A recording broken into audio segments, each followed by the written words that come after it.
Magandang gabi po, Senator Bongo. Parang we're having some difficulty with the line. Okay, Senator? let's try to go back to that later. Siguro linawin natin yung linya. Sir, can you hear us?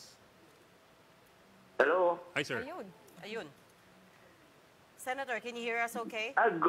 Good evening, Sir Ed Manses. Magandang gabi po. Okay. Ano pong masasabi ninyo sa unofficial and partial results mula sa COMELEC? Unang-una, nagpapasalamat po ako sa Panginoon. Nagpapasalamat rin po ako sa Sambayan ng Pilipino sa patuloy na suporta at tiwala niyo po sa akin. At papasalamat rin po ako kay former President Duterte na naging mentor ko po at inspiration. At alam niyo, si dating Pangulong Duterte, hindi po yan nakikialam sa politika. Paano po kami magtrabaho. Isa lang po ang naalala ko noon na sinabi niya sa akin, just do what is right at hindi ka magkakamali. Unahin mo yung interest ng bayan, unahin mo yung interest ng Pilipino. Kaya naman po ang ginagawa ko. God is good, God is fair, pinagpapala po ang nagpapakumbaba. Salamat po sa tiwala. Kahit na partial pa po at unofficial, nabunutan na po ako ng Phoenix sa ngayon dahil performance rating po namin to pag re-elected, if you are due for re-election, talagang napaka-importante po kasi pag-uusga po yan kung makikita ng taong bayan kung nagtrabaho ka o nagserbisyo ka sa kanila ng buo. So dun mo, ito na yung pag-uusga sa amin. I'm so happy. Salamat sa tiwala at hindi ko po sasayangin yung tiwala binigay niyo po sa akin, mga kababayan ko. Senator, at before I forget, good evening rin kay Regina and kay Sean. Good evening, sir. Senator, si Reg po to. Nasaan po kayo ngayon?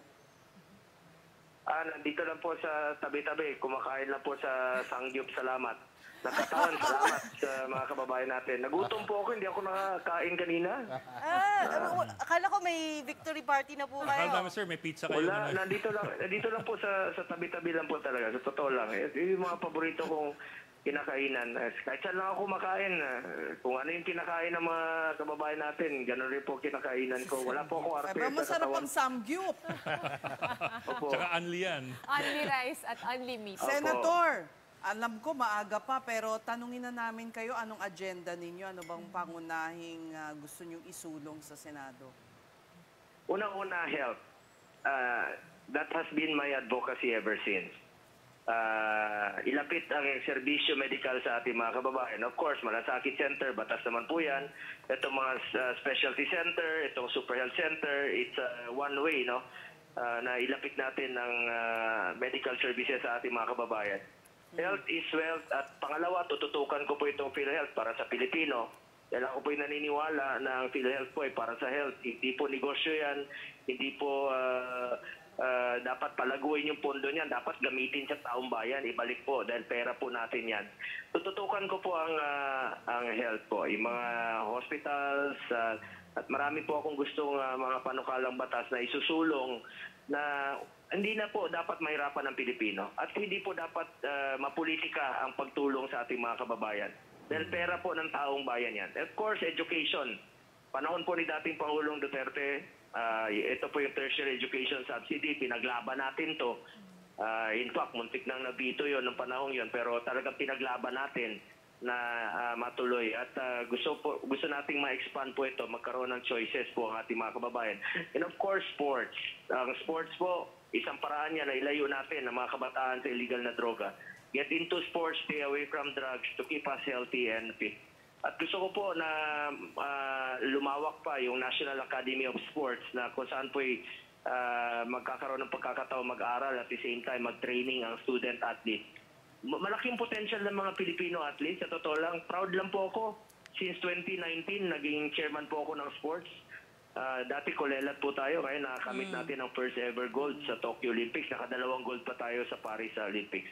Yep. So, at saka itong pagkain po, food security, importante po.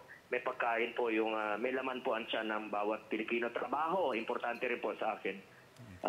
Job creation po. Alam niyo, Senator, yung mga nagiging number one, nagkakaroon ng mga ibang balak sa politika eh.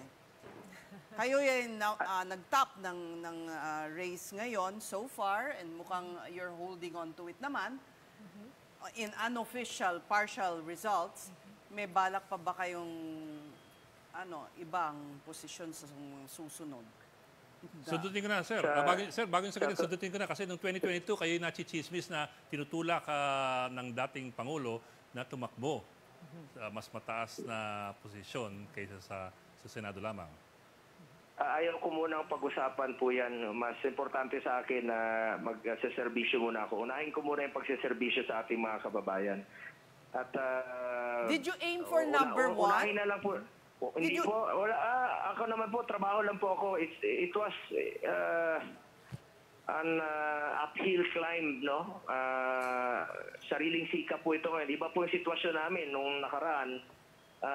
Iba yung sitwasyon namin nung 2019 na administration. Ngayon, sariling sikap talaga to. Sariling kayod talaga to sa rally, sa mga motorcade. Ako naman po, mahilig rin po ako sa nag-a-analyze po ako, no? Alam po alam ng inyong magaling na aking kaibigan Edson Guido. Magaling yan eh. Siya nag-a-advise sa akin kung if yung trajectory mo, paangat, paakyat, ganito. So, pareho po kami, mahilig po ako mag-aral ng stats. Dahil isa rin po akong basketballista. So, Senator, having said that, Senator, kailan niyo po na-realize na safe ka na? At number one ka? Kanina lang po, nung nakita ko yung resulta. Kanina lang po. Hindi po ako nagkukumpiyansa. Kasi sa totoo lang, habang hindi mo nakikita yung resulta, hindi mo... Kaya nga, ngayon lang po ako kakain dahil nahirapan ako kumain kanina pa. Sir, Okay, baka nandiyan na Senator, kayo sa pasensya na.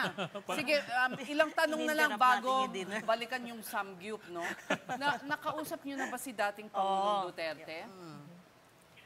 Actually, hindi pa po. Inaantay lang po niya. Ipapasa po namin kay former Executive Secretary Miguel Dea yung partial results. I'm sure magiging masaya po siya. Pasalamat rin po ako sa aking inspiration, aking mentor sa politika, former President Duterte. I'm sure magiging masaya po siya na meron pong nakapasok. Assuming mananalo po kaming tatlo ni Senator Dante Marcoleta at Senator Bato de la Rosa, magiging masaya po yun dahil talagang pinaghirapan rin po niya na ikampanya kami. So you see Congressman Marcoleta as fully on your side, no? Kahit independent po yung tinakbo niya. Actually, it's part of the Duterte. Just recently, it was reported that yung PDP Laban adopted 2 more candidates. No? So, mas mabuti po, mas marami tayong makakasama sa Senado. Ako naman, hindi niya naman po ako naging problema. Trabaho naman po ako. Unahin ko talaga yung pagsiservisyo kaysa sa politika. Sir, Yun po ang naging sikreto ko doon. Inuna ko muna yung pagsiservisyo kaysa sa politika. Sir, yung elepante sir sa kwarto, tumbukin ko na po kasi sooner or later we will have an impeachment trial. With the numbers that you're seeing now na mukhang papasok, so far mukhang papasok sa Senado, ano nakikita niyo mangyayari sa impeachment? Hindi ko pa po masasabi sa ngayon. No? Ngayon pa lang yan magsisink in sa utak naming lahat. Kung sino yung magiging bagong composition ng Senado. Let's just wait until the final tally. Kung nandiyan na yung official tally talaga, who will compose the new Senate, the new 12 senators and combine it with the existing 12 senators. Doon natin makikita yan sa ngayon. Pero ako naman, naghanda naman tayo sa ating trabaho. Ako, gagampanan po natin ang dapat nating gampanan. It will be based on evidence. Kung wala namang ebidensya, wala. Sir, if not the impeachment, ano pong reaction natin na yung showing ng alyansa was weaker than expected? Lahat po ng pre-election surveys, initially we're saying at least 8 will make it. Pero if these numbers hold, we're really looking at only about 5. So ano po yung naging... Actually, surprised po ako. my own assessment, my own assessment as a senator, sa tingin ko, merong about 20% of the electorate, who casted their votes right now, ayaw ng gulo. Yung gusto nila yung nagtatrabaho lang yung kanilang pinili. Yun ang nakikita ko na nagbago sa composition ngayon. Merong 20% ng mga botante na yung tahimik na gusto lang nila na yung mga officials na kanilang pinili tulad namin na senador ay nagtatrabaho para sa Pilipino. Siguro ito yung mga ayaw ng gulo sa politika. Congratulations. What you're saying is the incumbent indulged in negative campaigning, yun po ba? Sa pangkalawakan na siguro. Not only during campaign. I mean dito sa both sides, sa politika. Sa political alignment. Sa tingin ko, sa pangkalahatan na po. Pangkalahatan. Tinitingnan ko po ito. Not only during campaign period. Okay, Senator? Senator, nandito po kasama namin si Professor Ranjit Rai ng Octa Research. Meron daw siyang gustong itanong lang sa inyo. Professor? Senator, congratulations. Salamat po, Professor Ranjit. At, actually, nabasa ko yung sinabi mo 2 days ago at naging accurate yung analysis and your prediction na magtatap po ako sa election. Salamat at naging accurate po yung resulta ninyo. Congratulations po sa inyo, sa Octa Research.